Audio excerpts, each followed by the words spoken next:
रतनगढ़ नाम के गांव में आनंद अपनी माँ और पत्नी मैना के साथ रहता था। मैना देखने में बहुत खूबसूरत और व्यवहार कुशल थी, लेकिन वो अपने साथ कुछ खास दहेज लेकर नहीं लाई थी, इसलिए आनंद की माँ उसे पसंद नहीं करती थी। आनंद बेटा, मैं सोच रही हूँ तुम्हारा दूसरा लगन करा दूं। वो क्यों माँ? मैना सुंदर तो है, साथ ही सुलझी हुई लड़की है। तो उसकी बुद्धि का मुझे अचार डालना है क्या? 2-4 बर्तनों को छोड़ दो तो मायके से एक ठेला भी नहीं लाई। माँ, हमें किस चीज की कमी है? भगवान की दया से सब कुछ तो है।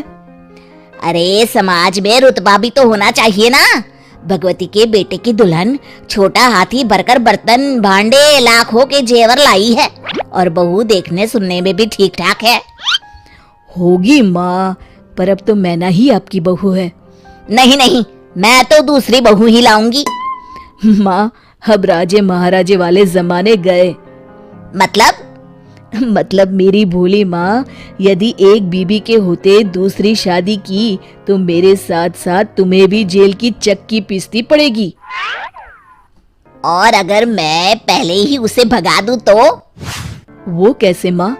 वो सब तो मैं संभाल लूंगी, तू बस देखता रहे। इतना कह के सुमन वहां से निकल जाती है। अगले ही शाम की बात है। बहू, तूने सुना मोहन की दुल्हन कितना दहेज लेकर आई है? जी माँ जी। तुझे शर्म नहीं आई सुनकर? शर्म कैसी माँ जी? जितनी मेरे घर वालों की हैसियत थी उन्होंने भी दिया है। अरे इससे ज्यादा तो भीख मंगे अपनी बेटी को देते हैं। ये सुनकर मैना कूट कूट के रोने लगती है। ये रोना धोना अपने मायके में जाके करियो। मैं तो अपने आनंद का दूसरा लगन कराऊंगी। उसके लिए मैंने तो लड़की भी देख रखी है, शुभा। खूब पैसे वाले लोग हैं। माँ जी, ऐसा ना कहिए, आप जो कहेंगी वो करूंगी मैं। सुमन ने बहू की एक ना सुनी, वो वहां से चली गई। रात को जब मैना और आनंद सोने लगे, सुनो जी। बोलो। माँ जी आपके दूसरे लगन की तैयारी कर रही हैं। मैना, अभी रात बहुत हो चुकी है, सो जाओ। कल मैं माँ से बात करता हूँ। ठीक है जी, पर मैं कहीं नहीं जाने वाली, बताई दे रही हूँ। हाँ हाँ ठीक है मैना रानी। सुबह होते ही आनंद माँ के पास जाता है। माँ, मैना बहुत अच्छी लड़की है और बुद्धिमान भी है, क्यों आप दूसरे लगन के चक्कर में पड़ी हैं? ऐसी कौन सी बुद्धिमानी तुझे दिख गई जो मुझे ना दिखी? माँ, आप जैसे चाहे वैसे पता लगा सकती हैं। अच्छा ठीक है, लेकिन तब तक तू उससे कुछ नहीं कहेगा। हाँ ठीक है माँ, जैसी आपकी इच्छा। चलो मैं ऑफिस के लिए निकलता हूँ। अगले दिन मैना अपने कमरे में कुछ काम कर रही थी। मैना, ओ मैना, कहाँ मर गई? आई माँ जी। सुन, यदि तुझे इस घर में रहना है तो 3 परीक्षाओं का सामना करना होगा। ठीक है माँ जी। तो कल सुबह जब मैं सो कर उठूं तो बगीचे वाला कुआं सिंहगढ़ के मोतियों से भर देना। जी माँ जी, आप कल तक कुआं खाली कर दीजिएगा, फिर मैं उसे मोतियों से भर दूंगी। सास बहू की बुद्धि देखकर अवाक रह गई। फिर उसने पास में रखी टंकी की तरफ इशारा करके कहा, ये डलिया पकड़, कल इसी से पानी खींचकर इस टंकी को भर देना। जी माँ जी। मन ही मन मैना सोचती है, मैं सोने से पहले डलिया को रस्सी बांधकर कुएं में डाल देती हूँ। सुबह तक बांस की डलिया फूलकर पानी को अपने अंदर रोकने लायक हो जाएगी। अब मैना अपने कमरे में सोने चली जाती है। सुबह जब सास सोकर उठी तो बहू ने कहा, लीजिए माँ जी, जैसा आपने कहा था मैंने टंकी भर दी है। सासू माँ भरी टंकी और डलिया में भरा पानी देखकर सब समझ गई। पहले तो उनके मुख पर मुस्कुराहट आ ही गई थी, पर फिर गुस्से में बोली, हो तो होशियार, कल के लिए तैयार रहना। मैना रानी को पूरा विश्वास था कि वो जरूर सफल होगी। दूसरे दिन सुबह आनंद काम के लिए निकला।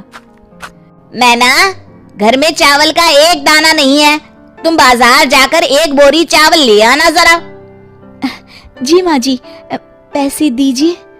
यही तो चुनौती है, तुम्हें चावल बिना पैसे के लाना है। क्या, बिना पैसे के?